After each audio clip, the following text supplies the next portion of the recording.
uses only level twos to trade, because they do work. They're kind of like the main factor of trading itself. So if you look right here, can you guys see my screen? I know I've had screen problems before. Yeah. Okay, cool. So you see right here with the bid and ask right here, and we kind of covered this a little bit the last time too, and the mark price and previous close. So level twos are your second wave of technical analysis. They're kind of like the more detailed versions. There's level twos and level threes. Level threes would be going into their K8, which is like their actual balance sheets and documentations itself. And with the K8, when you go into the stock bot and hit in, I'm going to go into stock bot really quick. Uh, when you actually go into stock bot and hit exclamation point Egger into any certain ticker, it will pull up the K8s and K10s. Those are pretty much the complete breakdown of what's going on with the company as of recent. You can even set time integrals with the Eggers to see the most recent SEC billing of their archives. So if there's anything interesting that's miscellaneous that is happening within growth pending soon, they will show up in the K8 saying, hey, this transaction with this much balance, this and that. And this will be a second detailed information on when you're like looking into, I don't know, like for example, like grants or um what else?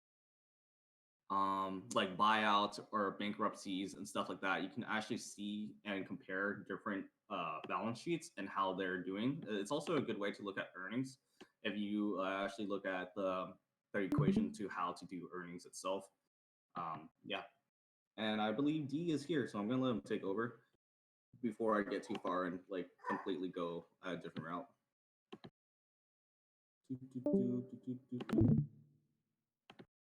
I saw him in here. I think his mic's not working again.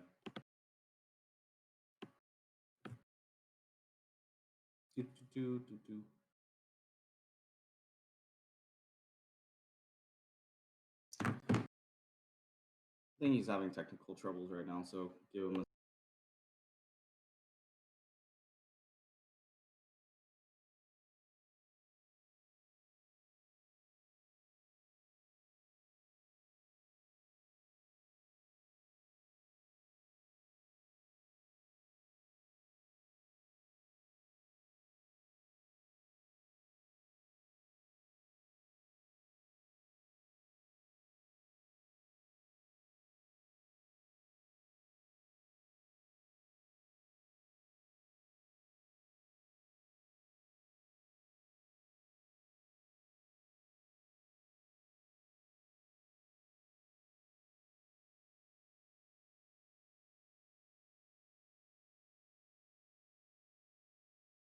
Hello, can you guys hear me? Yep. Cool. All right. Let me see. So, do you guys have questions about level 2, or you guys use it at all, or It's more or less they don't know what it is. what it is? Okay, yeah, yeah. I'll wait for you to pull it up. Yeah, so Dtrix is still having mic technical difficulty, so I'm gonna be screen sharing TOS from my end. I wonder, so basically, like, if you guys go into your apps, like, regardless if it's Robinhood or Thinkorswim, and then do you guys all know how to access, like, the level 2s or look at them? No. They don't? Okay, so on Thinkorswim, when you click on a stock, it would be under depth. Or if you use the TD Ameritrade app, when you click into a stock, it'll straight up say level 2. In Robinhood, let's see. I think you click on the stock. Let me go into Robinhood and see. I think You click on this. Oh, what's up? level twos for Robinhood's, I think, a premium service. Oh, okay, got it. Yeah, I don't have it anymore. But so if you're looking at level 2s, You're basically looking at the bid and the ask.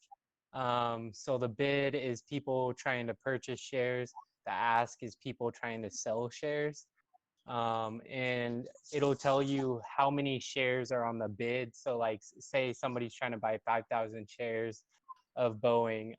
It'll say like the price they're trying to buy it at, 5,000 shares, and then on the ask side, it'll be a higher price because somebody who already owns the shares is asking for a higher price to sell them. And so basically, what you're looking for is more uh, higher numbers on the bid. So like more people trying to buy shares. So like you see somebody trying to buy 5,000 on the bid, but then you see 10,000 on the ask.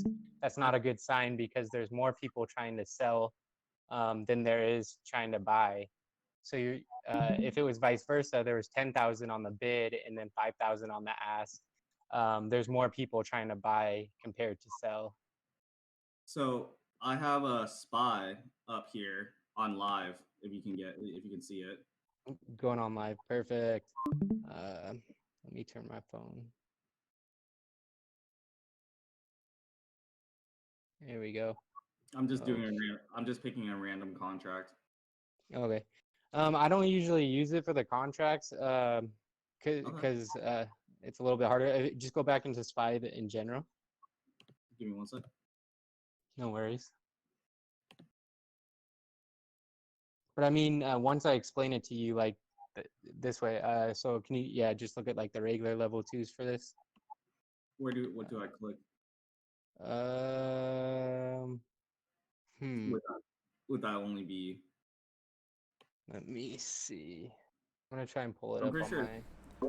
Do you have Robinhood Gold? Because I think it's the same idea. You can't see I level know two. Robinhood Gold only has it. I know that they do. So I think it's only with Gold for them, but with POS, this is one of my zero accounts.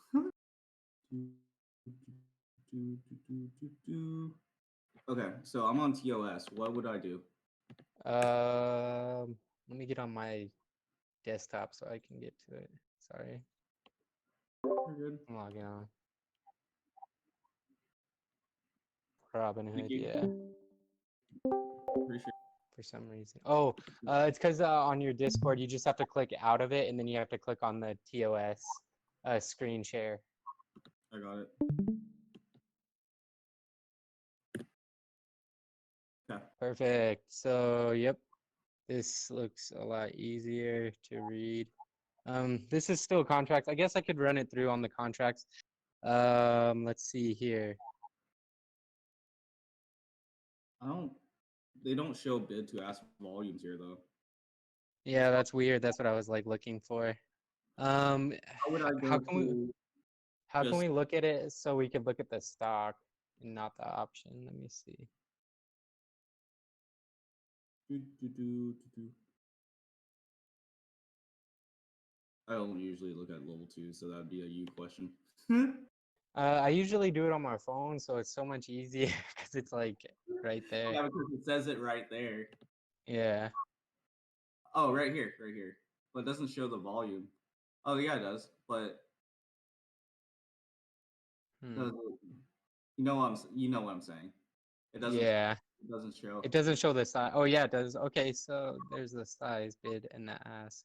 80 times 50. Okay, yeah. So this is perfect. Okay. Just leave it like this. This will keep it simple because all those contracts up would have made it confusing. Um, yep. So you see how it says bid 307.34. That's what somebody's willing to pay for it. Then you got on the ask the 307.38. That's what somebody's trying to sell them for. And then the size of it. So there's one contract on the bid, or just one up. Oh yeah, I forgot. Spy is live. It's still a Uh, trading. yeah. So so the 10 would be the bid and the 5 would be the ask, which is a good thing because that means that more likely than not it's going to go up because it's basically supply and demand. The bid is the supply or the demand, and then the ask is the supply. What you want is more on the bid if you want the stock to go up. But if you see like a higher amount on the ask, that means people are trying to sell, they're trying to get rid of their contracts, or like they're trying to get rid of their shares if you're looking at the actual stock. Um, and that could indicate a sign that people are selling and the stock is going to go down.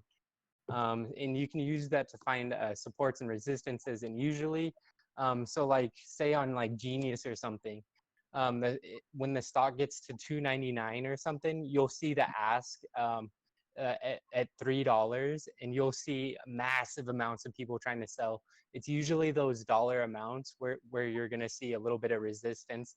Um, but even though you see a whole bunch on the ask, like a bunch of people trying to sell, like say 100,000 shares on the ask, what you want to look for is if people are actually buying it. So like during the live trading hours, you'll see that 100,000 on there. And then if people are buying the stock at market price, that 100,000 will decrease live on your screen. So it'll go from like 100,000 to 75,000. If you see that number going down really quick, that means people are buying into it, that wall is going to get taken out very quickly.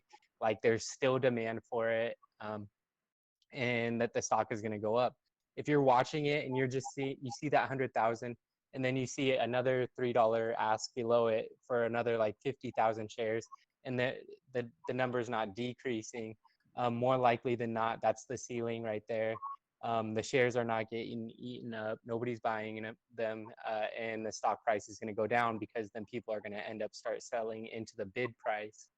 And so it's like vice versa. If you see a large bid, like 100,000 on the bid, and then you see that number decreasing really quick, that means that the stock is probably going to fall, because once all those shares are bought up, then the next bid comes into play, which is a lower number than the $100,000 bid. So if the $100,000 bid was for $3.99, and then somebody sells 100,000 shares at $3.99, the next bid price would be $3.98. So you're just watching for those shares to decrease, because that'll indicate that the stock is going to go down.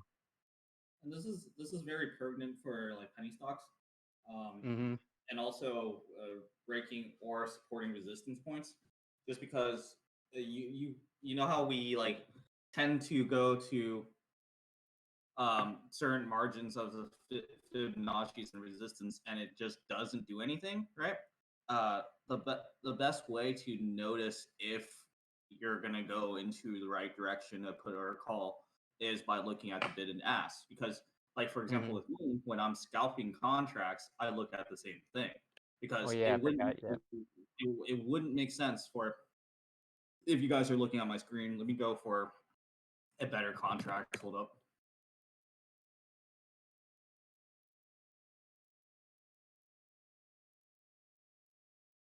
So, and this is really handy for huge spreads. What good? Is this? Holy shit! Is Tesla really that expensive right now? Holy fuck! Yeah, dude. Yeah, dude, I know. Um, so for example, right here, right, there's like 10. Oh, no, what? Last. Okay. So right here for this contract right here, since tomorrow is a Friday, right? The spread's like $800. That's ridiculous, right? Because that's a huge spread for at the money cost for a contract, because you don't want to have like, let's say you join in at 1800 at the ask, because that's what it's should be selling for, but you don't want to get filled there because you have an $800 spread from where the premium the lowest would be at $1,000. So you would cut your contract in half. So the true premium for that contract would probably be $1,000. But it says here the last that was purchased was 1,400, right? And if you were to go onto like Robinhood and look at this, it actually shows you what we are looking at for the stock earlier with the bid and ask. This part right here, the size, and it'll flicker, either the contract's going to keep on rolling up or flicker going down. So what typically I'll do is wait for a contract to devalue close enough to the bottom end spread and try to get filled at 1,000 rather than 18. Because if you get filled at 1,000 for some crazy reason, most likely that contract will de-escalate. But if it still holds up in value, that means you have a really good chance of hitting this number at 18 to get filled or to get the premium up at that high. So another note is that since the highest here is 18, and let's say you just want to spend 1,400 to 1,000 most for the premium on that contract, the best you should do is probably around here because it won't get filled here for that same price. It will most likely will get filled at this strike, which is a little bit further out. So when you're on Thinkorswim or Robinhood or whatever platform, instead of paying the ass price, because you shouldn't be filling contracts at the ask anyways, or you should be trying to fill them at the bid, so you have more room to actually scalp or make profits right off the get-go, so you can have some marginal room to exit a contract itself. Did that make sense? I mean, I know a couple of you guys are in here. Jared, Casey. Yeah. Cool. We lost Park, so do you two have any questions? I thought there was going to be more people today.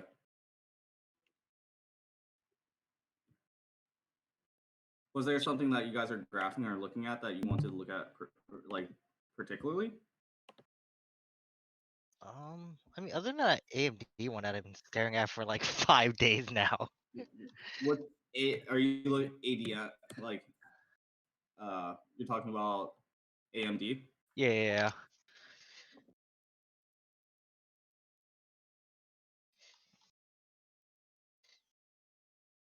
That's not good. I'm gonna pull AMD on Robinhood. I just like looking at things at Robinhood.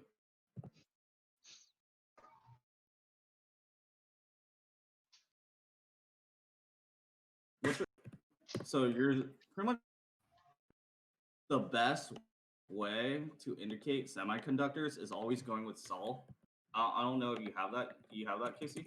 No. What is it? It's SOXL. SO.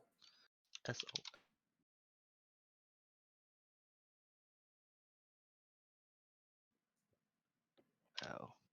Wait, Sol for all SOL. my indicators. X or SOXL.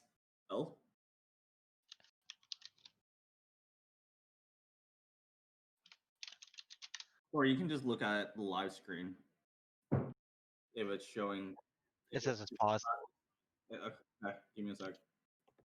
I'm not good with the screen sharing thing. Sorry, guys. Here. Okay, there. Oh, is it not getting both screens? No. Nope, it's only getting one screen. Okay. So, I'll pull up Robinhood stocks. Okay. So you see AMD here, right? Yeah. Okay. So this is AMD's curvature for the day, right? And this is Sol. Or Sol. Yeah, Sol's. So you see this curve, right? Yeah. And if you go back to AMD, they're exactly the same curve. Oh shit. You see that? Yeah. So for semiconductors, I usually just look at Sol. Sol's contracts are expensive as fuck. It's because it's the ETF for some. But this one would be a better comparison than Nvidia and Sol. Yeah. See it? What the fuck? Okay. So if you can find those ETFs for every single market, it helps a lot because you can see what's laggers or leaders with SPY. Yeah. Because once you go from SPY, I mean, SPY is nice because if you look at Sol and then look at, give me a second, it's loading.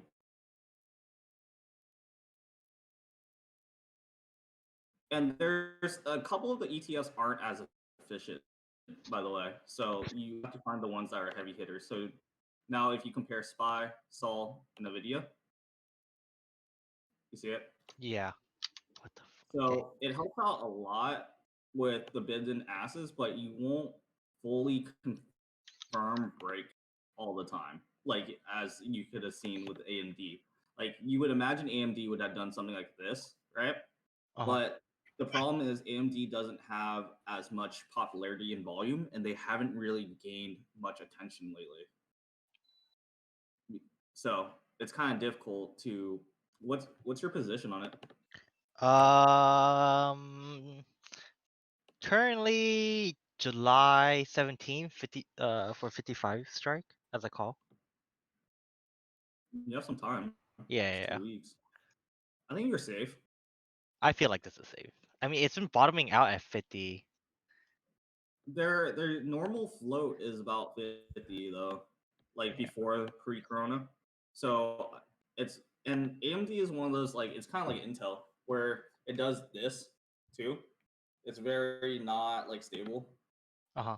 Um, I have no idea why. I feel like AMD should really be a lot better as of late because like if you look at Intel comparison to AMD, which is like in the same sector, they're like the same price, which is makes no fucking sense to me because how is Intel and AMD the same like at all?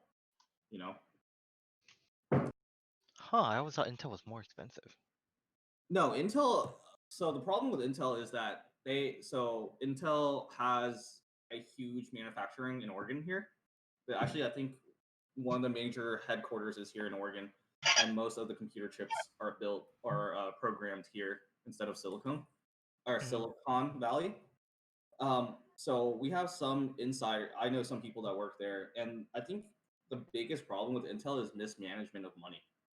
Um, because they're just very old fashioned from what I heard inside, and they just aren't really pushing anything forward. It sounds like, and you guys are more of the computer guys than I am, so maybe somebody would know a little bit more because most of the microchip companies are beating Intel like crazy. But then on that note, Intel does do dividends, so that could be a major reason why.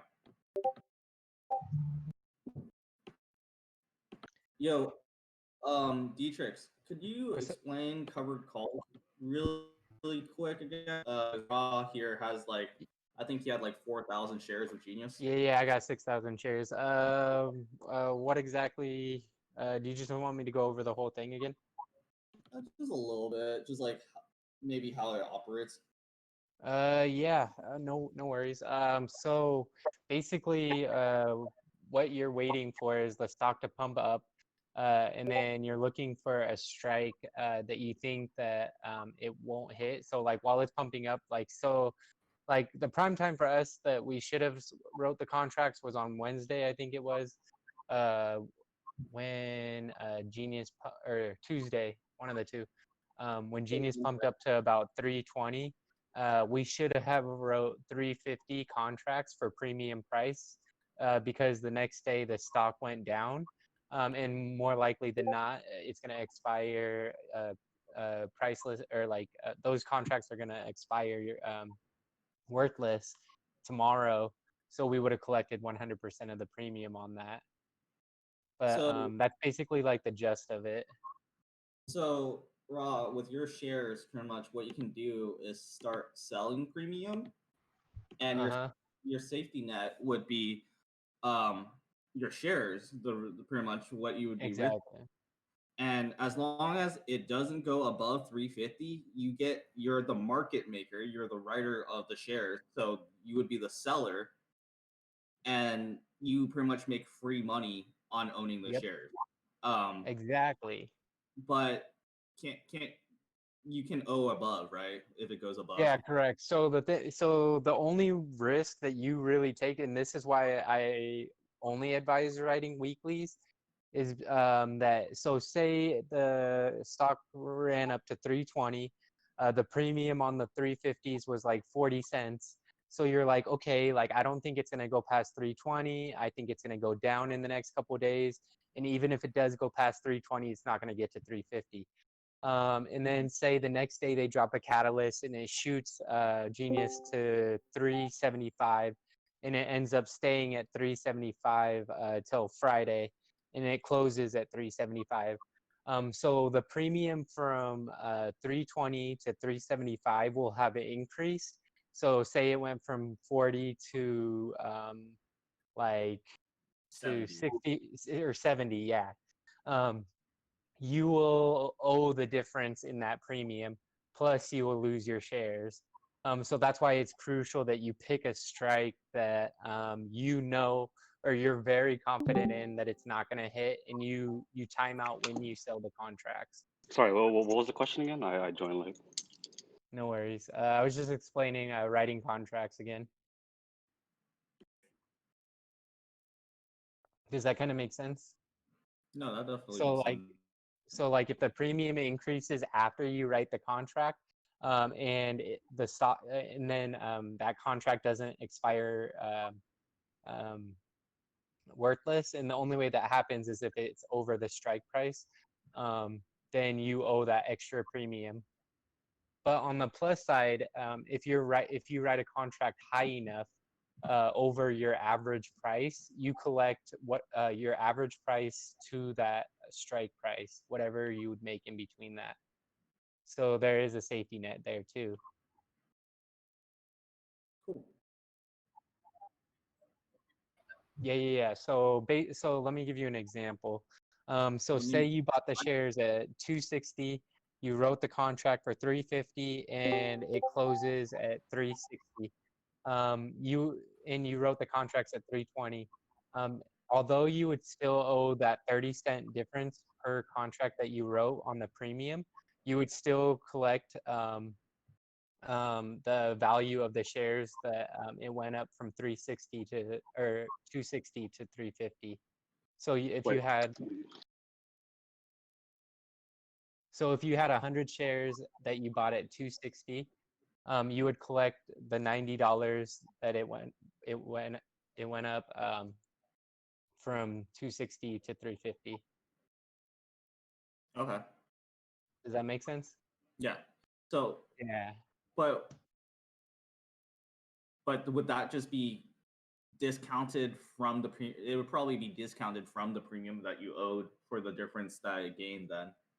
Yeah, I've never experienced them actually taking my shares yet, but I would assume yes, they would probably just take it out of whatever you made. And for sure they take your shares? Well, not for sure. So the thing is like you never know who buys your contracts. But if they don't have the money in their account on Friday, they cannot exercise those options, you know? So you get to keep your shares in that instance. Oh yeah, because that is you're right, because that is your leverage.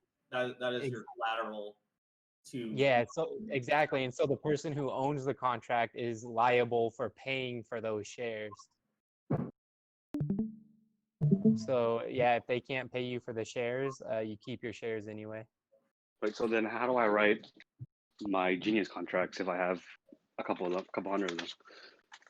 You just go in, you find a strike that you want to write them at, and then instead of clicking buy, so it's basically the same thing as like buying a contract, except for you'd go into the contract or the strike that you want to sell, and you would switch it from buy to sell, and then you would just go through the process of clicking through and confirming it. If that makes sense. So instead of like buying it, you're selling it. I'm still mad that I don't have Spotify's. Oh wait, I do, but I mean the 200 Spotify. Agreed. Uh-huh.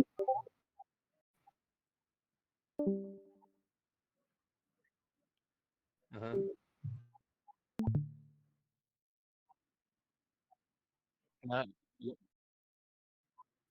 correct. So like right now they're on mock. So you still have them like the whole time.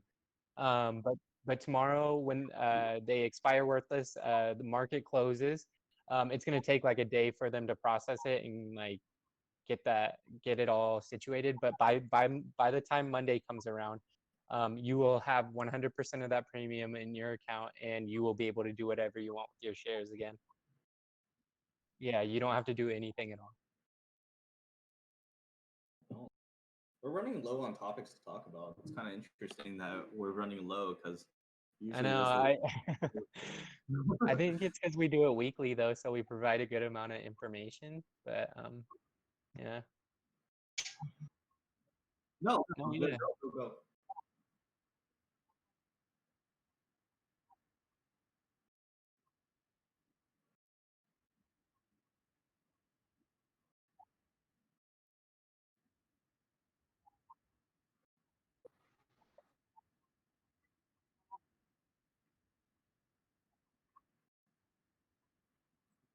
Yeah,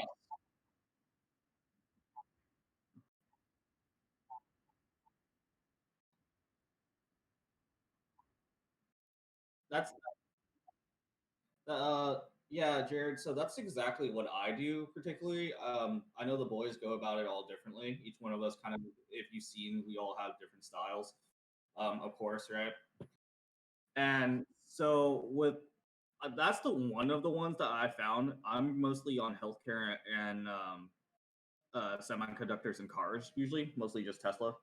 So the one for the automotive sucks ass. It does not work at all because the automotive is very just crap. And then the ones for health are decent, but more or less they're ETFs towards forex. So it because a lot of these sectors have a bigger role than just the American market, right? Mm-hmm. So when you look at these ETFs or bonds or whatever ones they are, find the ones that are most weighted, and you can Google this. It's not. It shouldn't take that long. It's Mm-hmm. literally just be like, hey, what this sector ETF, right? And the neat part is that there is bullish and bearish indicators. So like with the bearish ones, once those rise, like VIX and stuff, and VIX and the UVXY, once those pass like certain resistance points, usually those are 40 for that. That means we're going into a recession. Like literally, that's like literally one of the Mm-hmm. main key indicators for most brokers to know when the market's fucked. So I before, use VIX a lot. yeah. So like you'll see SPY like rupture downward, right? But VIX doesn't move, right? And what that indicates is like, oh, there's weakness behind the movement itself. Because if it was strong, then you would see a huge influx in the bond market, like just ridiculous amount. And a way to kind of tell this is with like TLT. TLT is one of the other indicators, but it has to deal with, I think, currency. I'm pretty sure it's the currency ETF. So like, and what I played on was UUP as a hedge, and I did a UUP. I think it was a put. No, UUP is a bearish. So UUP bearish would be a call. So I bought a year out towards the end of the year bearish because usually around the end of election year it becomes very rocky and finicky and not a lot of things going on around November and towards Christmas. Like anything after Black Friday, it's just kind of dead. So I am hedging all my normal calls with UP long. So if something does happen down the road, I can collect a little bit of collateral back from that. So I've just been like minimally putting in UUP as a hedge, or most people go with VIX, right? And so you can find a lot more of these. I don't remember all of them off the top of my head, my bad. Mm-hmm. But there's a lot of them, and they do help a lot, especially with the Sol, because as you saw, like it matched almost every chart. Yeah. So a key way to kind of use it is when you're looking at your TAs, right? When you go into your TAs and whoops, when you go into your TAs, look at the RSI on those ETFs, and if the RSI runs on the ETF, because usually those will run first before the actual stock itself, like the tickers, like the actual companies. So if you see a run with Sol or those first, that's like 100% indicator that they will follow along. Mm-hmm.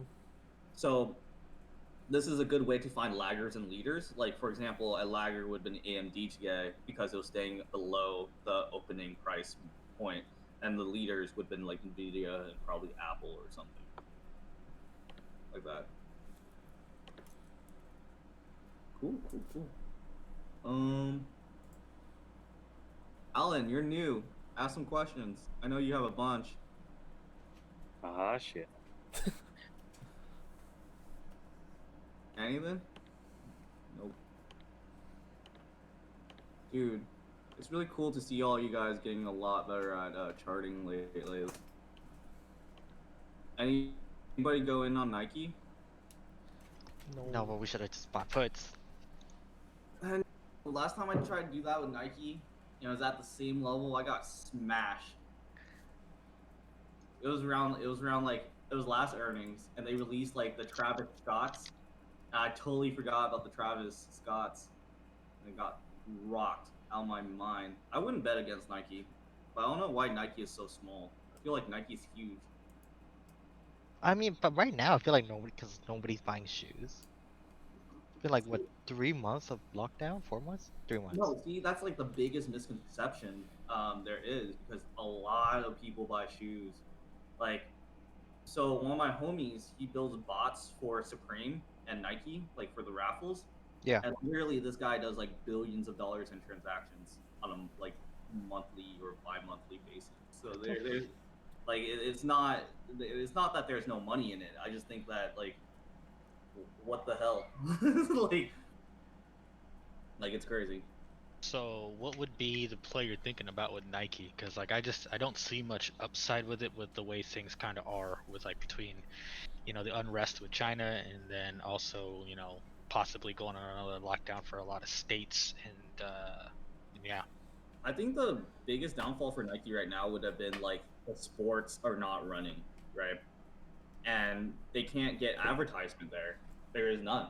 So I think that was the biggest because in the beginning of this, they were, I think last earnings they beat earnings and they jumped like $4 or $5. So this time around, I really wonder where Nike will be soon because we live at the Nike headquarters up here, and they've been. I mean, you're down the road, kind of, but they've been building like a motherfucker, like literally crazy. Yeah, And they've been expanding the campus. yeah, they added 3 buildings in the last like 4 years, like so. And they even Phil Knight even considered moving Nike to like Arizona or California again because there was an argument about him not paying taxes. So it's really intriguing to see all these Nike employees work there when the stock doesn't move. You know what I mean? Like they seem like they're growing, right? Like all the time. But like comparison to Adidas because there's football, which is global, it just really makes me consider like Nike's future in this whole business because like if you actually look at the clothing stores, for example, like Louis Vuitton and all the other clothing store companies, for Man, example, I'll pick they're that all up. What the hell? what? Nah, phone hammer. What's that mean? No, if you just look at all like the clothing store companies they're all small. They're all like really small capped. And like I have no idea how they're making any money during any of this, you know? Mm-hmm. So like I guess they could make hella sales. Nike ES just did like 60% for everybody, but that's only 10% markup from where they were at.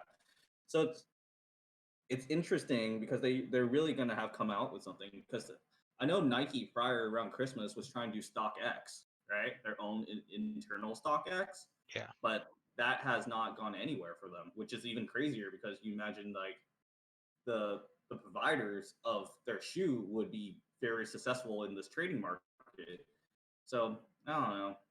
I'm kind of like bearish on Nike just because I haven't seen any growth in the last year at all. But the homies like Dietrich has been watching these things a lot longer than I have, so I wouldn't know. Have you guys been finding certain enjoy the most? Say what? Like, has there been a stock that you prefer the most? Very recently, Spotify, I guess, in the last 2 weeks.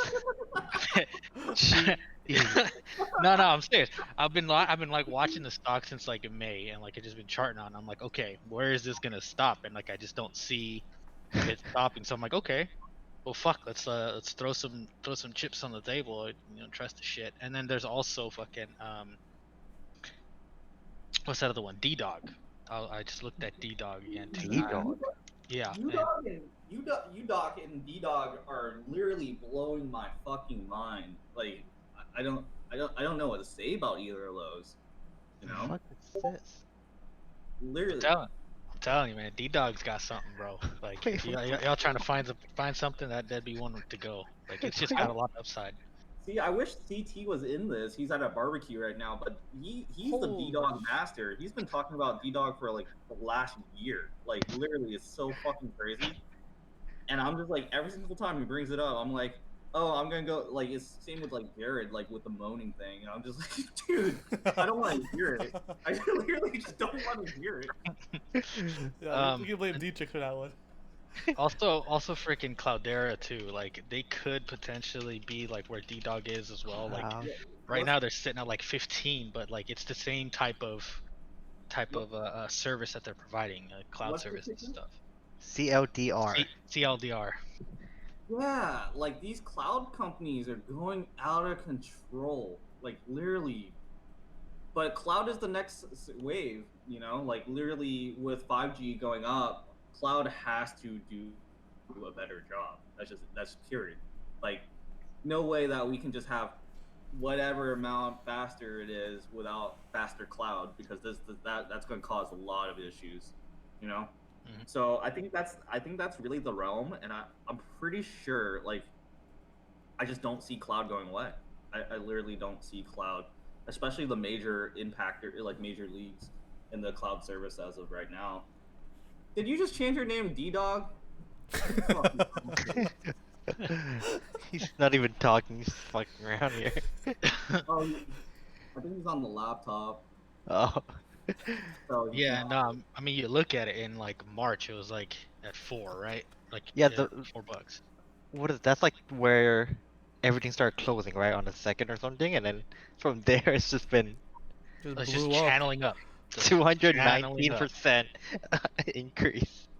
Yeah, that's what I mean. It's like and really like What? you're looking like in the last month or so, Last it's month, been it just kind of like blew building up. support at this level of like 15. So they're super strong around 13, 15. You know, around that area where it's kind of at right now. So it could break out and just ride the damn wave, guys.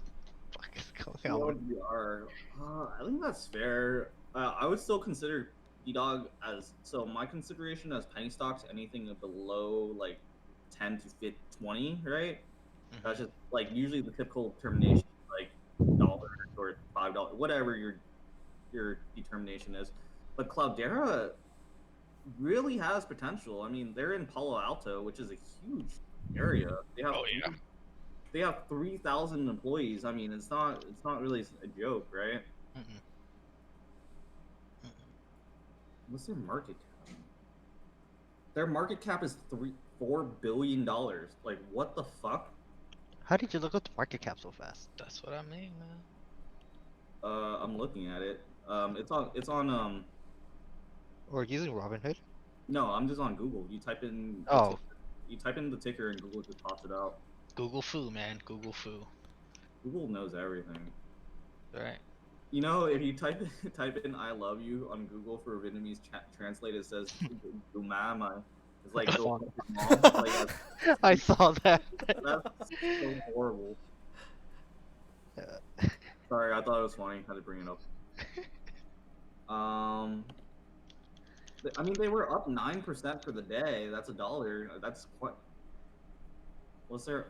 They're at their all-time high, so they can break out. They're coming up again.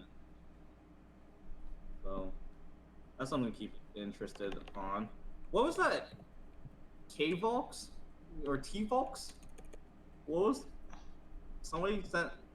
It was Oh, a the- pharma. It was somebody. Casey, Oh, the what- KTOV one? I have a question. Was it KTOV? Oh, Yeah. someone got a question. Yeah, send the question. All right, so I'm pretty sure it's been asked like shitload of times, but like, see, I don't understand like when I'm doing like options on my phone, like there's like, you see the picture I sent? Oh yeah. So like I don't know what to. Okay, like you say like okay, strike like 350 or something or 250, then what I'm confused is like the bid and ask, I guess, or what to pick, I guess. I don't know. I mean, clearly, bid it's like 0 right now. I don't know. I'm saying. Okay, so the bid and ask is not showing. What is this? Is this Robinhood? No, this is TD. Oh, this is TD. This is the TD app then. Huh. Oh wait, is there a thing? There's a thing of swim app? What the? Yeah. Yeah. You Oh, should shit. download. Yeah. I mean, either or. Use the Thinkorswim app, but it with the strike picking thing, you have to graph. Like it's kind of annoying. And most of it's watching, man. Like when you get an understanding of a company and where they usually float, right? The bid and ask is helpful, but you have to understand what the average price of the company should be. And though if I'll pull it up on Genius. I was talking about this earlier. Yeah. I And came in late.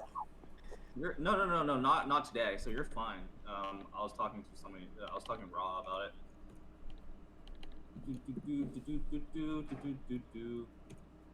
I like how this was supposed to be Dietrich's meeting, but okay. Yeah, he's not here. D-Dog's here. No. We playing Rock League right now. No, just joking.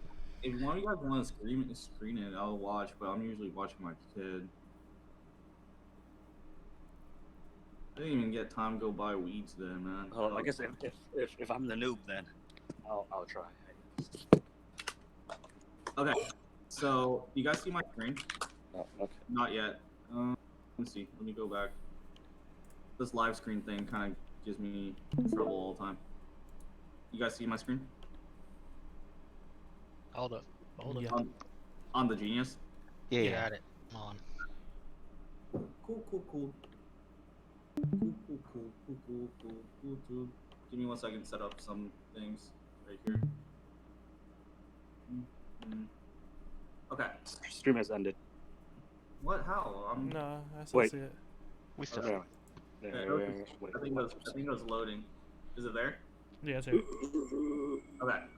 So, Genius started out at, I think, 26 cents. This is when Dietrich hit me up about it, and I was calling him a loser. Things turned real quick.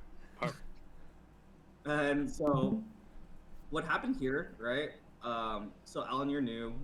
What I would recommend doing with Robinhood, if you have a Robinhood account, is understanding these terms right here: the moving average, the exponential moving average, relative strength index, and the MACD. If you haven't seen the videos, have you gotten the videos, Alan? Nope. Let me send you course 1 videos and correlating information with that. And then this is just going to be like a really quick breeze. But you can come to me or Dietrich on the lesson. I think he doesn't really know the lesson plan, but I can go over it too. But he knows it. He just doesn't know it for freedom. So how this works is I'll actually start from the beginning just because, and other guys just bear with us. So I'm doing the daily chart to graph first just to make it easy. So this is the curve, right? It goes up and down. It kind of looks like a bell curve, you know? It goes up and down and up and down, so it makes a W. You Yep. see it? Or an M, whatever. This doesn't really tell you much. It just kind of tells you it goes up and down, right? Yep.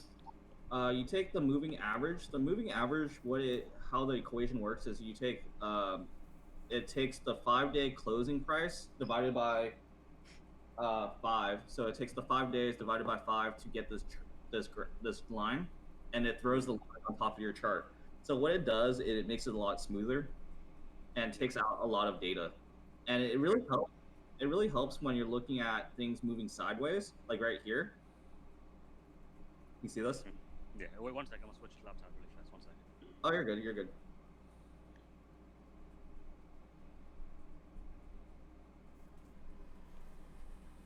So just moving on, it puts on this curve here. There's the exponential moving average, right? The exponential moving average on standard, it takes a 12-day average of all the exponents within the 12 days and then divides it and throws this other curve. Are you on now? On? Hello? There we go. You're Perfect. okay. Cool. So the light blue line is the moving average, and the yellow line is the exponential moving average, right? Mm.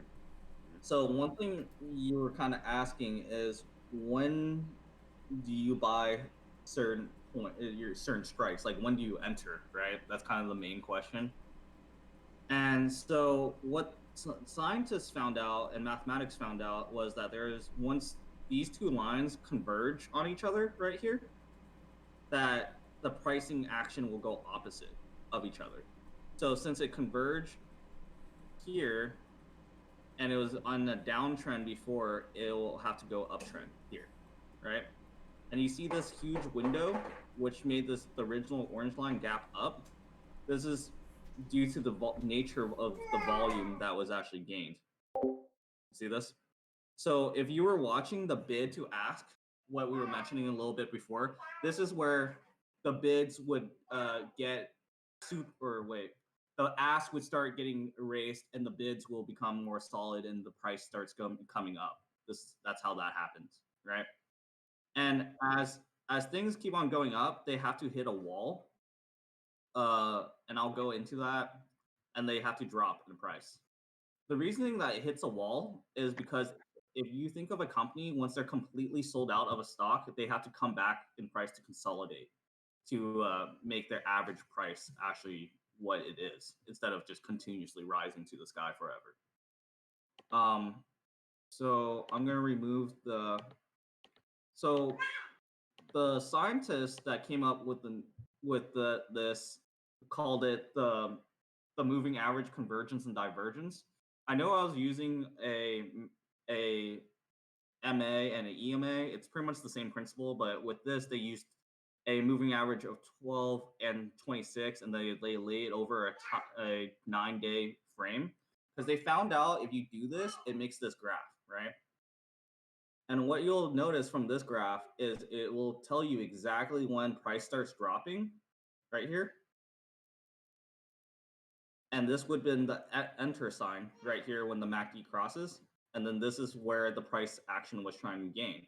Even though it didn't really gain much here, it did right here. There was not enough volumes to keep on pushing it, to push the price upward, right? So the MACD crossed again for a second here. So pricing went down just for a second.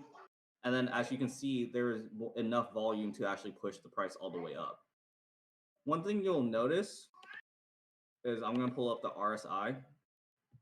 This is called the RSI. It's called the Relative Strength Index. So what the RSI does is that if you can see this number right here where the RSI is, that's a percentile. And that percentile, if the RSI is below 30, that means the stock is undersold. But if it's above 70, like 82, that means it's oversold. So that's when you know your entrances and your exits. Because if this number was an 82, but it was like 95 or 98, that means you only have a couple percentages to move upward in stock price before consolidating back down. So what will happen is that you'll see giant run ups from being undersold to oversold from 30 to 80 instantly, right? And that's how pricing will gain. But over here, if you were to look at it, it just kind of floated between 30 and 50, but it never actually broke above 70. And the reasoning comes back to the volume strength index. How I think about it is the total volume of the company itself. Yeah. So when you're looking for particular strikes, for example, Spotify, since we were on that topic, the reason that I picked 260 earlier today was because we were sitting right here, right? Even though the MACD went downward, right? This is called an inverted MACD, by the way. Even though the MACD started going downward, the price action was gaining. What that tells you is multiple things. Is one, this went from oversold to consolidating because what happened was even though a lot of people sold out technically, the average price of the stock, even though because the ass was getting sold out faster, since there was lower volumes here, but the pricing kept on going up, that means the average of the stock was actually higher. And on top of that, this is an inverted MACD. So instead of a normal MACD where it would be all blue, right here, it was inverted. So that just tells you also that it's very, very bullish. And at this very point, which the MACD crossed, is when I entered because I was like, okay, it dropped about 30% in the RSI. That makes no fucking sense. But then when it dropped, it started going like this. It started stair stepping up, and you can see it from these.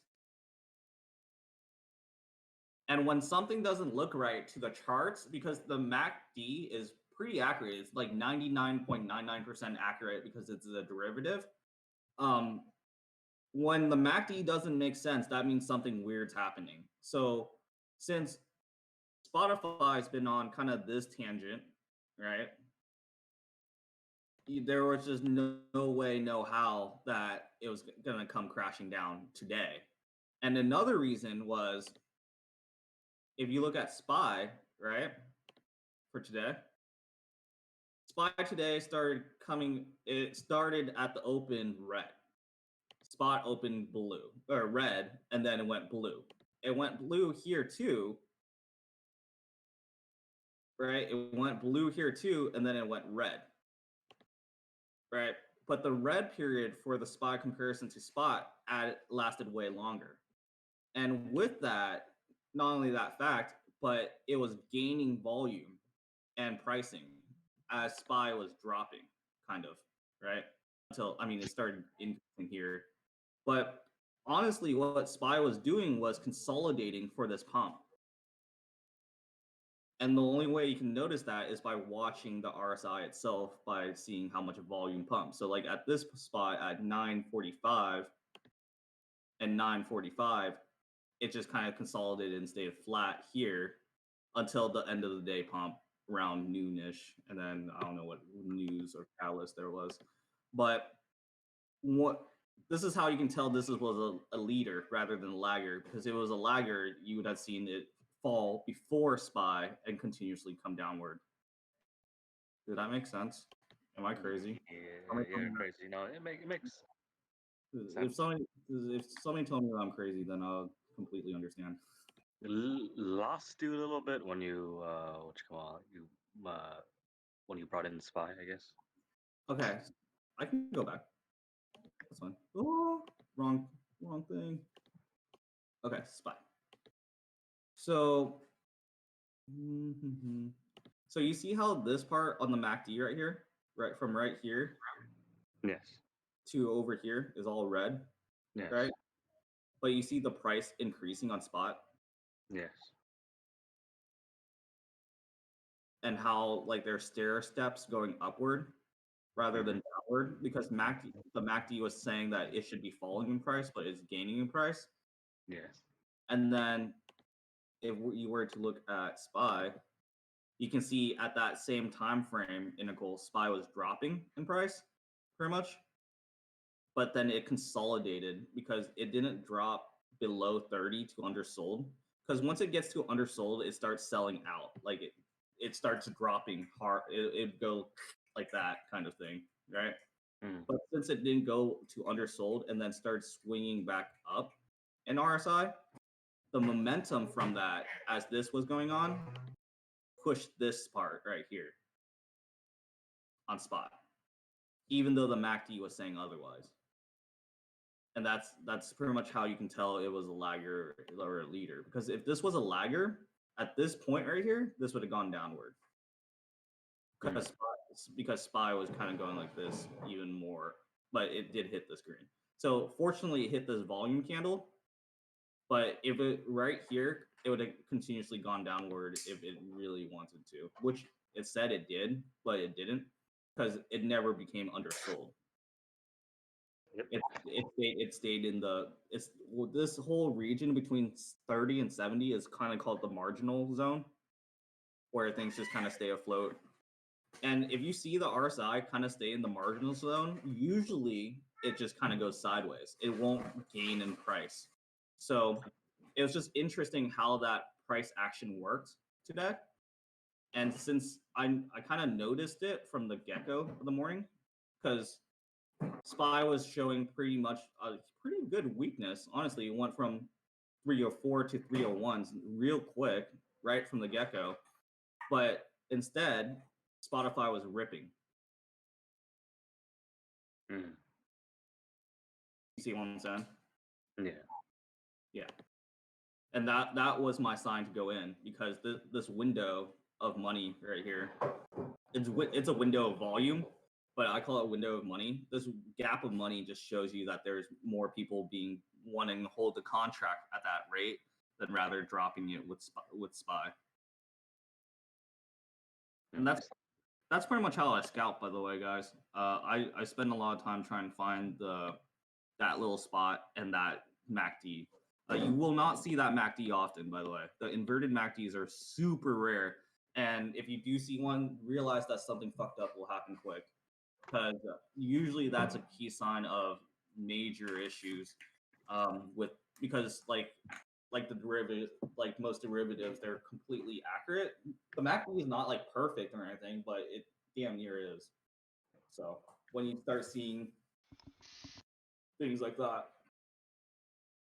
is there a chart that somebody wants to look at? I mean, with that, so when did you actually enter? Wait, hold up. Because I feel like you entered before that part showed, right? Like before 940. I entered here. Like I think I Oh. entered like here because Oh, I so you saw. already saw part of it. Okay. Yeah, because what happened was this volume just kept on going crazy right here. It went literally from nothing to crazy, right? And just Uh-huh. held. Like from here to here, it just kind of held above 70. And most of the time, it will not hold above 70. If it holds above 70, then it's either going to go crazy up or crazy down, like really bad down.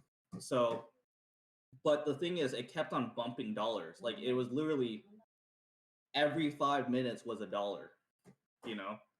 Like, so I saw that, and the thing was like every 5 minutes here for the beginning of the day was going down like $1 until this start, and then once it hit this candle, what is this?